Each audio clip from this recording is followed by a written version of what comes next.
Yeah, welcome again from Copenhagen to another 2030 Builders webinar.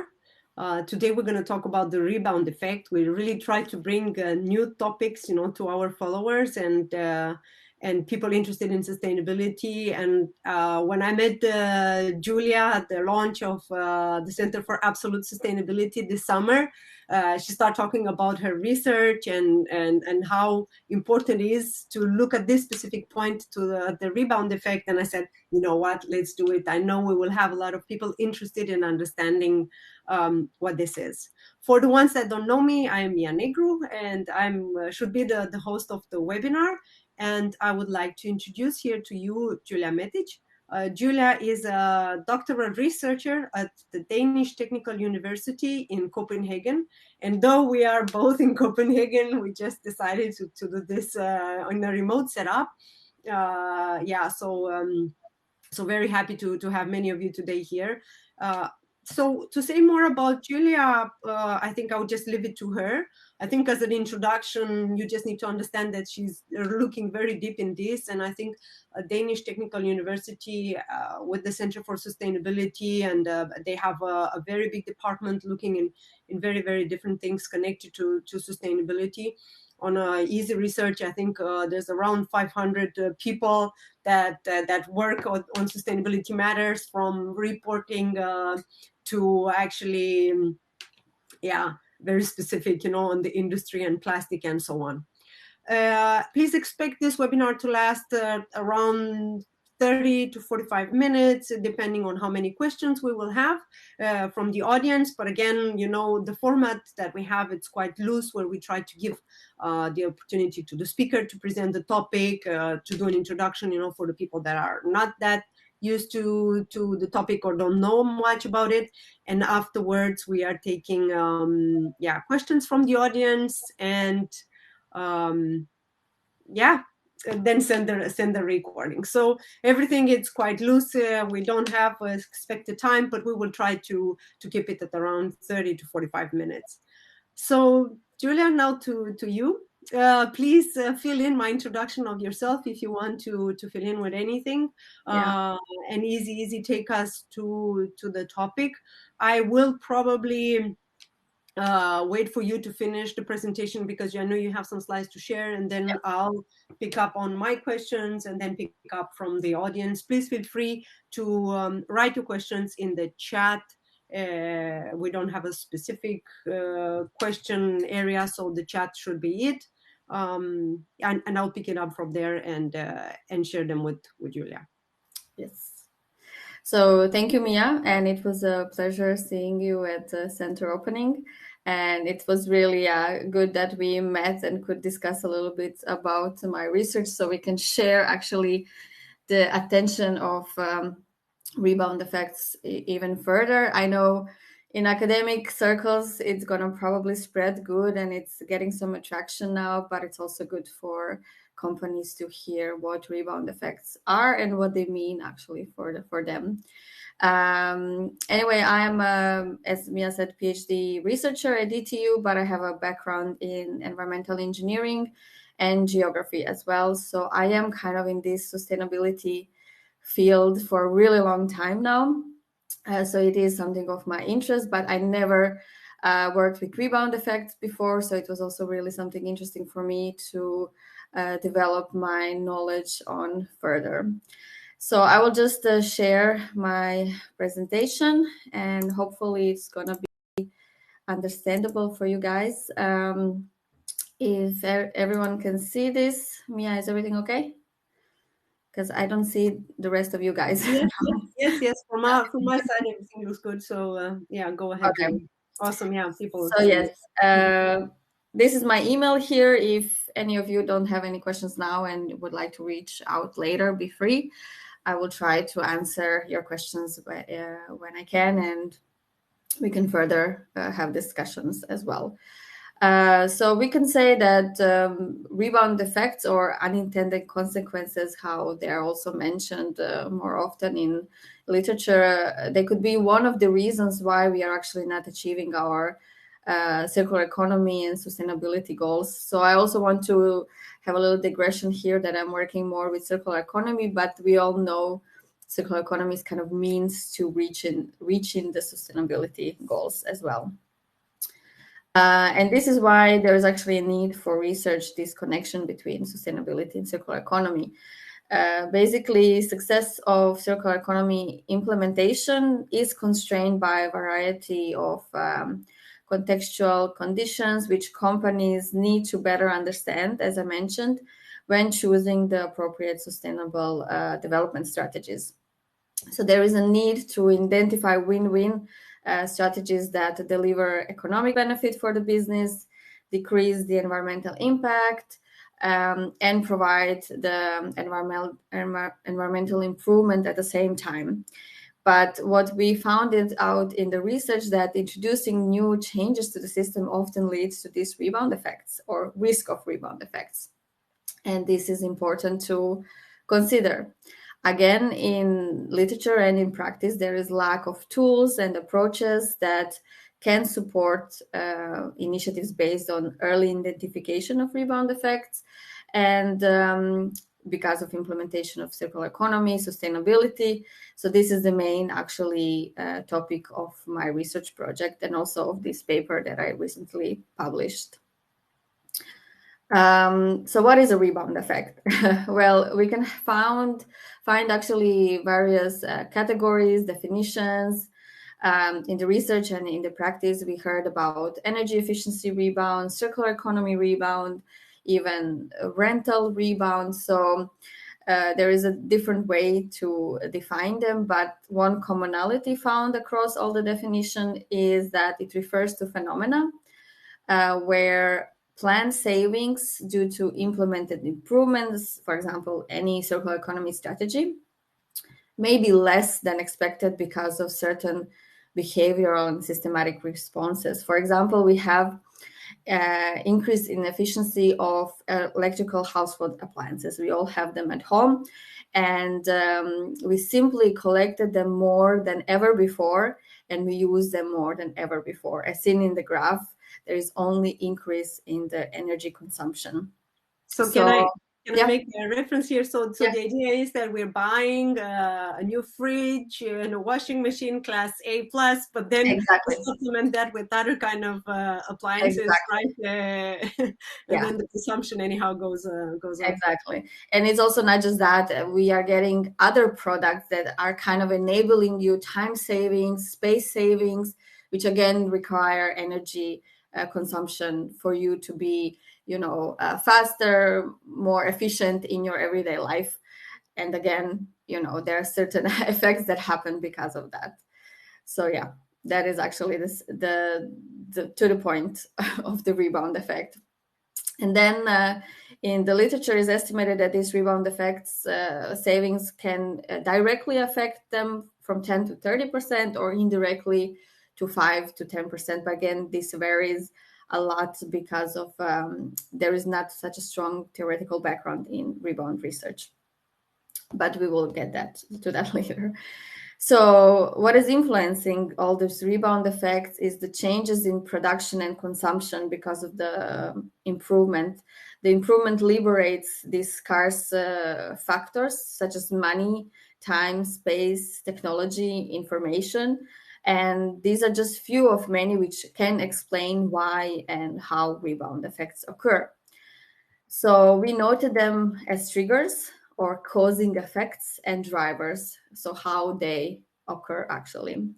And across literature, they can be classified into multiple groups, but I have 9 groups of triggers and 7 groups of drivers. And we can maybe go through most 3 occurring triggers, which is exogenous ones. They are kind of based on zero costs, so they allow economic spur or growth. And then endogenous one coming from the policy requirements, which also can be perceived as good, but actually they also carry some rebound effects, which policies or governments are not even aware of.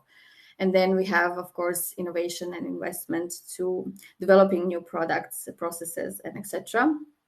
And then the drivers would be the factors such as a change in price, or costs of that implemented improvement. So if something is new, maybe cheaper than the reference system, it can actually drive for that more efficient product or service to be consumed more. Not to mention, we have consumers, their behavior, change in consumption patterns. Again, as I said, information and knowledge. I feel people are getting more educated and informative about certain aspects, and they would like to consume them more because, again, they think maybe it's more beneficial. They think it's going to help them in everyday life, and etc. And then different combinations of triggers and drivers actually can lead to mechanisms. So mechanisms can be dissected into these two groups, but I will get to that as well later. Why is it important? And so to better understand rebounds, again, we have to understand on what levels they can occur. Also actors which are contributing to them, so producers and consumers, and we have to understand the types that can occur. So here we have micro, meso, and macro level that exist in economic system, for example. On micro level, we kind of grouped the individual consumer, household, company of a single product or service. On meso, we have combination of single markets, sectors, their symbiotic relationship of using the resources. And then on macro level, we will have interactions between various individuals and markets, which encompasses whole cities, regions, and nations. And then types, as I mentioned already in the beginning, we would have direct and indirect effects, and then economy-wide ones. Directs can be observed in cases where improvement leads to lower than expected consumption due to overall enhanced consumption of the same product and service. So, for example, as I said, energy efficiency household appliances, they are perceived more energy efficient. So it doesn't matter if I leave the light on. So that's just consuming the same product or service. And then for indirect would be, okay, I bought more fuel efficient cars, so I'm saving on fuel, I'm saving more money, I have more income. Oh, I can spend that maybe on next vacation or a new dress or something like that. And then economy-wide effects This would... one with sorry to interrupt, but this Yeah. one with the car, I was even reading, an article from one of the first people in the theory of the Yeah. rebound effect, and Yes. he was talking about, you get a more efficient car, but then you actually travel more with the car just Yeah, because you feel okay, it's not consuming that much, right? exactly. So yeah, it's the CO2 emissions that are coming actually with, let's say, or more a less oil consuming car, but then you have the CO2 emissions and the pollution, and the usage, of the roads and the noise pollution, right, Yeah. coming with it. Yeah, exactly. So this is actually really hard to account for, these indirect rebounds that could occur, especially the noise and etc. And as I mentioned, we have the economy wides, which kind of are aggregation of direct and indirect. So based on these levels of analysis, types, and actors, we actually developed a canvas to map those different mechanisms, as I mentioned, which can explain how and why rebound effects occur. I will try to be as short as possible in explaining all of them. There are many. This is just a few actually that I found across the literature. They are not set in stone, just to say that. This is just, if we can date back of 30, 40 years of rebound research, these are maybe the most occurring one. But again, there is not much research done in circular economy and sustainability. So we will probably find some new mechanisms and rebounds coming up, I feel, further in the research. So yes, this is what I mentioned. And then on the direct side, consumer and producer, a micro level, we identified these 5 mechanisms that are most occurring. Some of them are, as you see, connected with those triggers, drivers, and that I mentioned before. So price would be lower price of that improved service can lead to that higher demand of the same service, as I mentioned. This is potentially connected with income.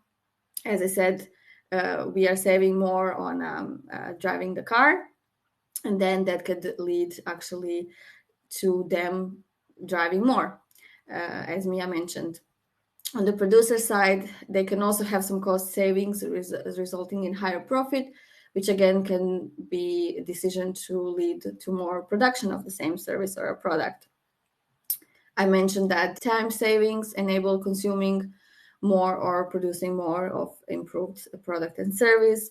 And then we have, from a psychological perspective, kind of motivational mechanisms where customers actually perceive that doing this beneficial thing in their head, okay, I'm driving a fuel efficient car, so I can drive it more. So this is what also happens in that aspect.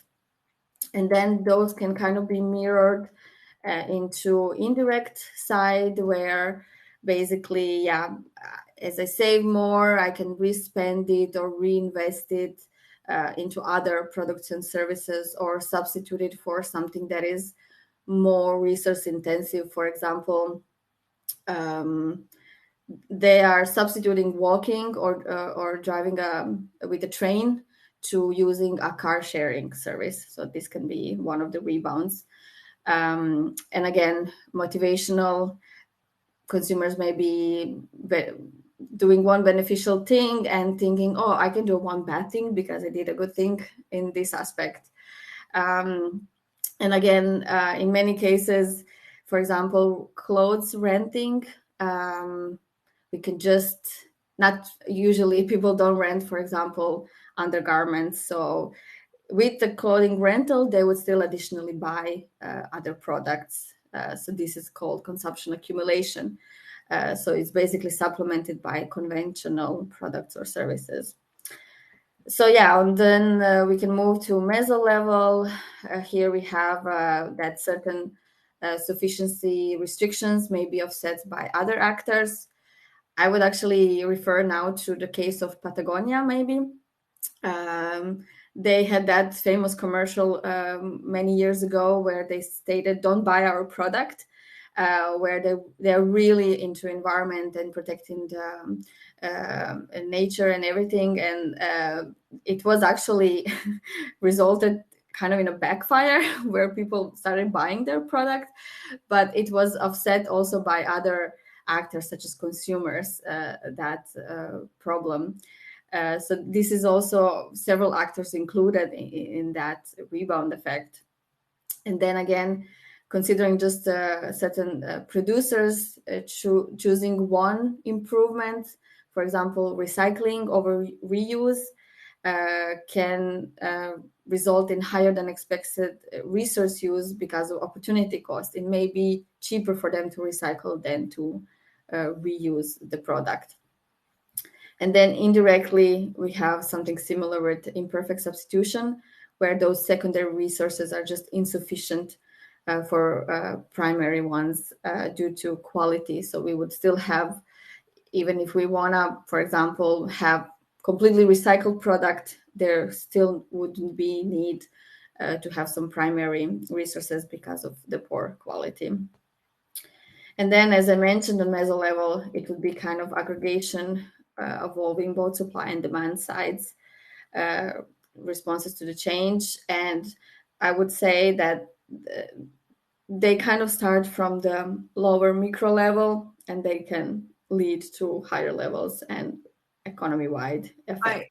I stumble upon another example on this perspective, which I suppose it's either at the meso or at the macro level. Yeah. When actually with the Industrial Revolution, we upgraded from a coal engine, and to a steam engine, right? And that was supposed to actually reduce the usage of coal, but instead of not being used for train engines, it actually got to be used in other kind of industries, in producing energy for other production facilities, right? Yeah. So again, you might think that you reduce it on one side, but that will actually overspill on some other ideas. And I'm not gonna ask now because I already get into solution mode, but Yeah, yeah.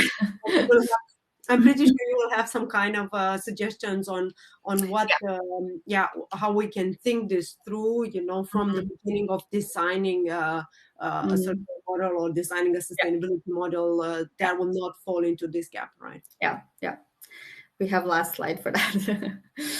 Yeah.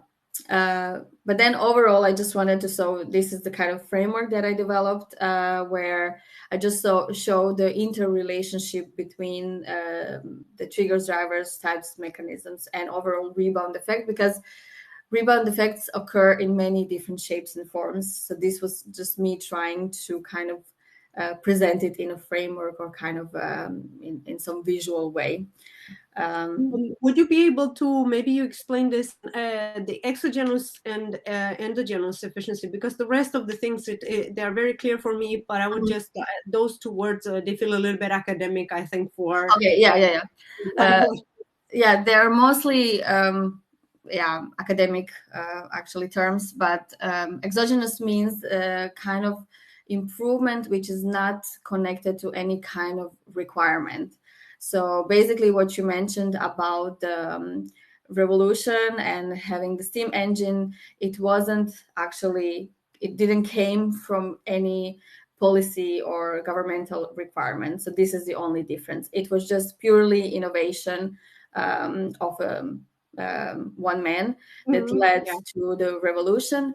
While we still have endogenous efficiencies now, as you know, we have whole circular economy plan on European Union level, which is kind of also to lead to more sustainable development of the whole union. But again, certain rules that they implement can lead to rebound effects. Rebound So effect. that's the main difference between the two.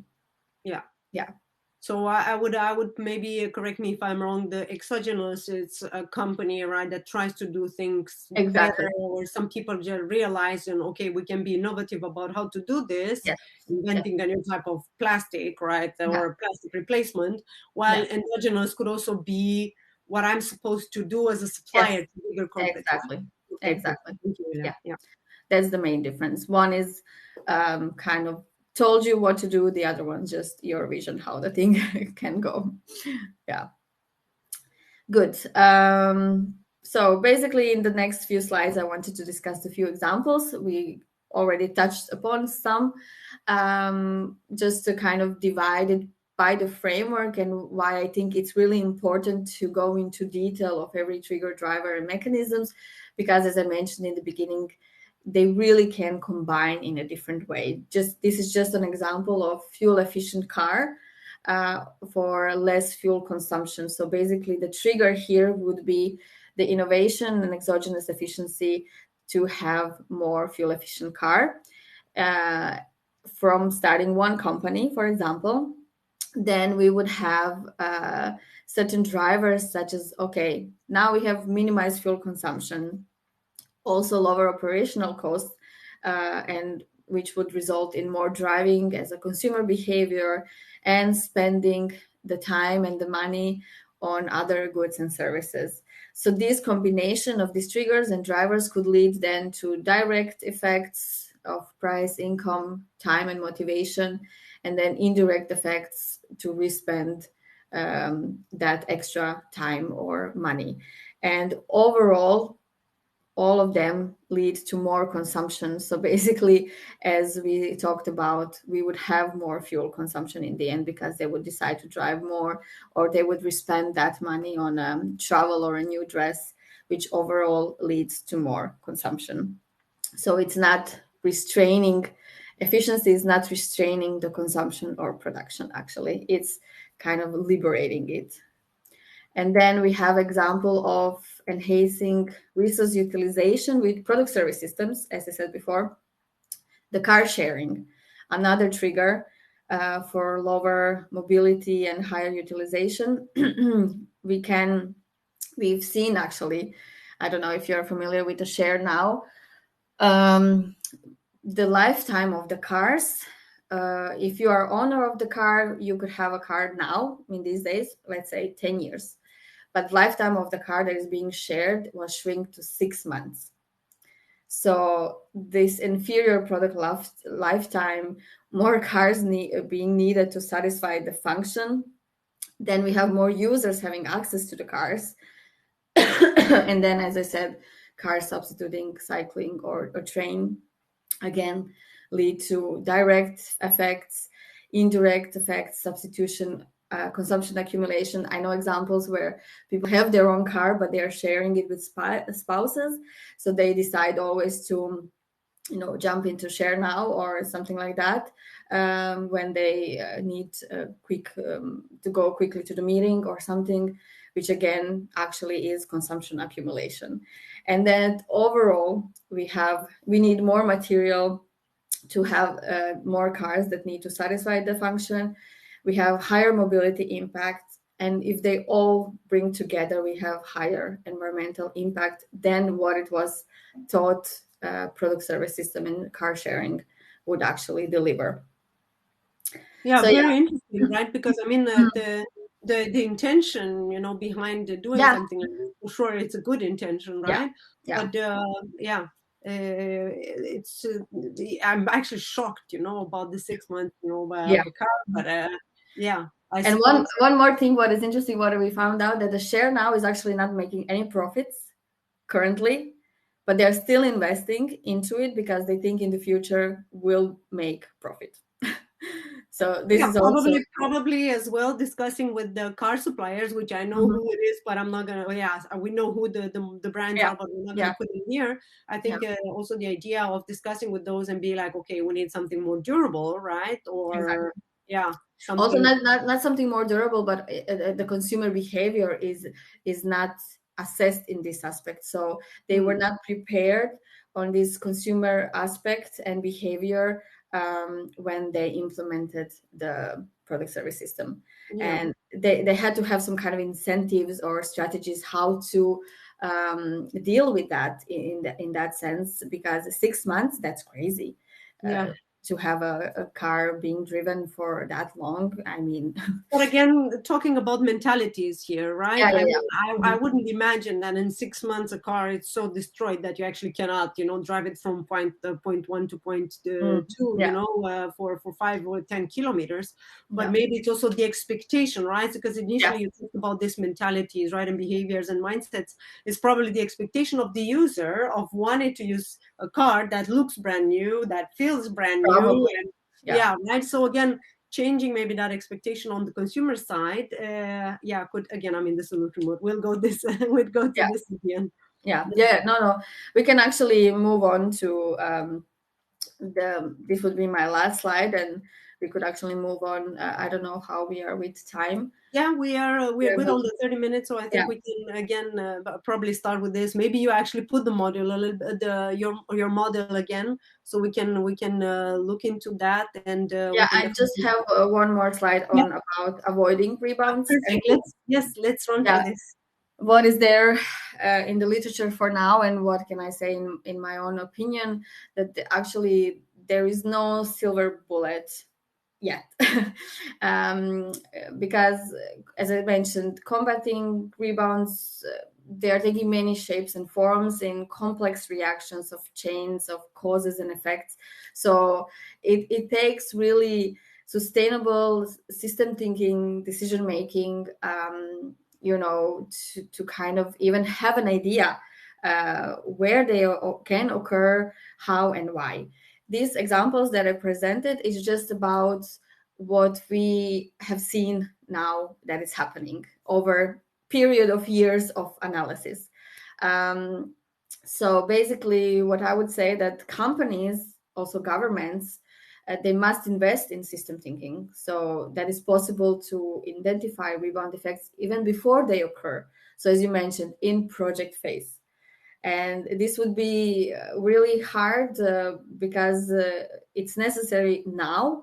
It was necessary even 20 years ago when we started all this sustainability, circular economy thing, to drive attention to possibility of rebounds.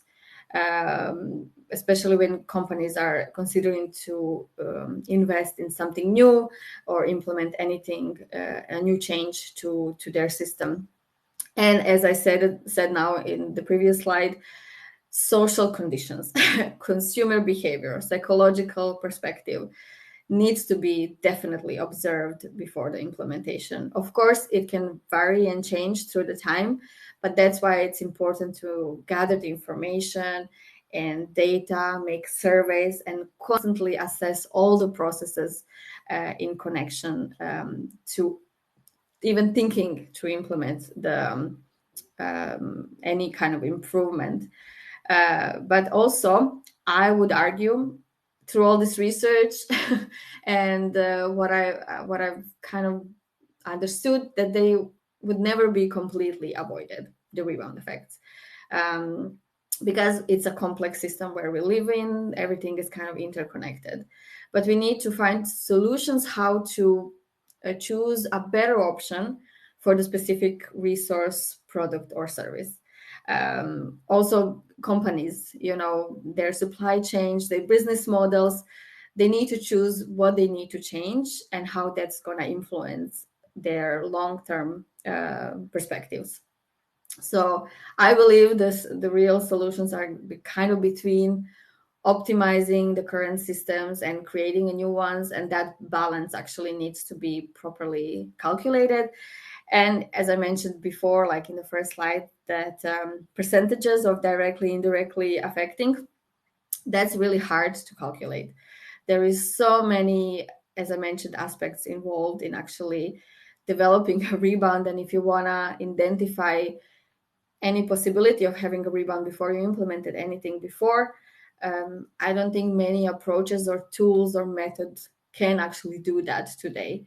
So this is also a big gap in the research which we need to address. So we have the LCAs, different environmental impact assessments, which actually kind of regard already some static aspects of a product or a service that is being implemented. But this is something really dynamic. These are the changes that are happening all the time currently now. So that's really hard to comprehend and encompass in methodology. But if we have kind of an idea how that could work, I think there is definitely an optimism for mitigation of those rebound effects. Yeah, very, very interesting. And okay, we already have questions, and then I actually, for me, it would be nice to get to explain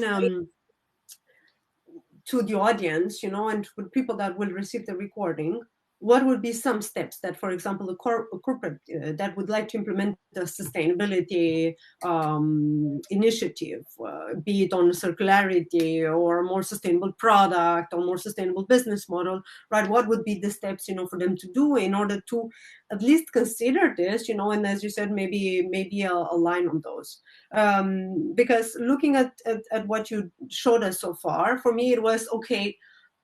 Maybe one step would be to do a mind map into the future, right? So now we do this, and then what's going to happen, right, in a couple of years, months, but then you get, as you said, you also need to consider these assumptions of, from our idealism trying to implement sustainability, to think, would the consumer think like us as well? Would the consumer actually get the message of don't buy, or they'll be like, no, we love you so much, now we really want to buy, right? Yeah. Well, I'm hoping that by the end of my research, I will be able to develop that kind of a framework that will actually help companies in those steps. And I have some initial idea how that would work. So based on the review that I did, it is important to, as you mentioned, do the mapping of any possible scenario, but as I mentioned, dynamic mapping. So have multiple scenarios where your implementation could lead you. And also don't fixate on short-term gains, but on the long-term gains. Yeah, exactly. And luckily today we have all this data information that actually can be already, and it's available, for free online from other businesses, companies which already did the mistakes, So this is important to consider. Like, you already see all the mistakes that have been done, map them, see if your business or your implemented strategy can lead you there, and how you can avoid it, where you can cut the cord and be like, okay, if I turn this way, my rebound will be 20% less than it is for that company that already did something similar. Yeah, You know, which is also important. I think when we exactly. talk about this kind of numbers, right? That's the thing. We need to really push on every kind of percentage, right, of achieving more sustainability to actually get to the absolute, right? Yeah, 5% more can mean a lot depending on what it is. exactly. So, but also, as I mentioned, this is really something that companies need to invest in. You Mm. know, Yeah, also, yeah, they sustainability in general. exactly. Sustainability is here to stay, and if they plan to have a long-term businesses and successful businesses, they need to adapt to the change. And we've seen Corona what can do to the companies and businesses. Some of them really profit, some of them, just disappear. Mm. So, and I think in those situations, this kind of mapping of scenarios and thinking, it can be really helpful for them to survive even that kind of crisis. Um, Not just to avoid rebound effects. So it's also a possibility.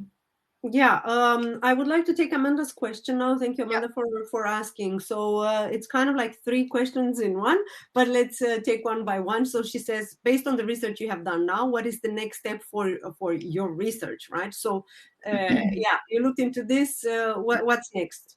Yeah, as I mentioned, now I'm working with a clothing rental case, where I'm gonna try to unstructured literature review, identify rebound effects that are mostly mentioned, and then map them in my canvas to see what I need to focus on. So I believe my canvas can help me with that and further research.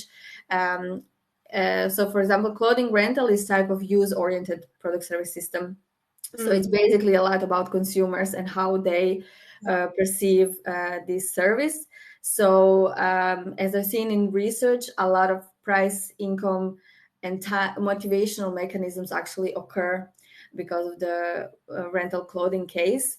So I'm working on that, on an example to identify, map, qualitatively and quantitatively analyze those rebound effects. So also to have that percentage, how much is income, how much is the price, how much is the motivation, and kind of to develop the strategies or initiatives that can mitigate them as Mm. well. So is that increase in subscription if they decide to rent 5 dresses in 2-3 months, then it's company thinks it's bigger environmental impact, because we have to think those rental companies, they're taking the clothes back, they are washing them, cleaning them for every customer. So this Mm. is a big environmental impact.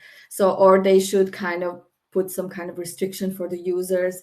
Okay, you rented 6 dresses already in 2 months, that's it for you. Or how Yeah, no one is consumers, going to do that for business. I yeah, think. or they maybe should have a calculator of CO2, because they rented dresses to 5 or 6, and that also can give kind of a perspective of, oh, I'm doing something good, but it's not so good as I thought, so I should, tone it down. So there is different strategies that could help and consumers and companies in dealing with rebounds effect. But yeah, that's actually what I'm working on now, trying to analyze and develop that initial framework. Yeah. Yeah, so Amanda is also asking, like, okay, if you will continue on the rebound effect, right, which was understood that you will, and then you will going to get to this framework, would some of the improvements be implemented someday, right? So, do you think that the framework can then be replicated, for maybe other, Yeah, yeah, I'm hoping that it will be tested in the companies next year. So I will have kind of 3 cases that I should work it with. I selected already some companies. They're not connected with PSS directly or circular economy directly. So it's also kind of a combination of two. So it's also kind of a step further, moving from just the product service systems or just the circular economy initiatives to kind of expanding on the whole level to see if it actually can be on upscaled, let's say. Yeah, yeah, yeah. Yeah. No, when we for sure we wish you good luck with that. My last thing and my last remark, because this is just something that that came up when you were presenting, about the consumer trying to take a decision to do something sustainable, right? Like getting an appliance that consumes less but then gets more appliances. So then I was thinking, okay, so what would be actually the best behavior, the best mindset, for us to ensure that we're closer to that, the sustainability that we want to achieve, the absolute sustainability or whatever.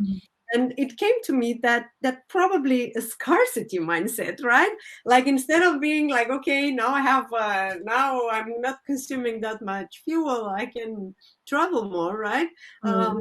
That probably that's kind of the answer, right? And it's funny enough that that maybe it is, but I'm not sure. I just want to hear your thoughts on it. So is scarcity mindset or being more frugal the Yeah. answer to being more sustainable? Well, definitely, I think it helps. Just kind of I would start from early days. Also, it's so hard for us when we are adults to kind of cut ourselves first from some pleasures and convenience, let's say. But I know people that are doing it, and I cannot say they're missing out anything that they don't want to in their life. So that mindset, I applaud literally, and it could help. And I feel, in the long term, in the long run, it's definitely affecting the sustainability goals that we are reaching towards to. But again, as I presented, self-imposed sufficiency restrictions of one person, they can be really easily offset by another person, and that's kind of also really hard to measure. But yeah, kind of, I believe in education from Hmm. early days, Examples. to being, satisfied with what you have, and living a good, healthy, comfortable life. But thinking to reuse first your products, and thinking to repair your clothes or shoes or devices before buying a new one. Hmm. Uh, that's what I believe in would kind of work long term. Hmm. And in a Yeah. sense, again, you're not suppressing yourself of any comfort. And again, I think there is enough for everyone in this Mhm. world. It's just how we relate to that items, and thinking long term, that would help definitely. Yeah. Yeah. Thank you so much, Julia. I think we are at the 45 minutes stamp that we promised at the beginning of the webinar. If we don't have more questions, thank you for participating to everybody, the attendees, and we will actually do a sum up of this webinar in the form of an article that, of course, is not going to compete with your academic paper, but just to give a sum up to the people that get in contact with us. And yes, we will also send the recording. So I will stop the recording now. Thank you so much for everybody attending, and again, thank you, Julia, for participating and sharing all these insights with us. I'll Thank see you you for next having me. Have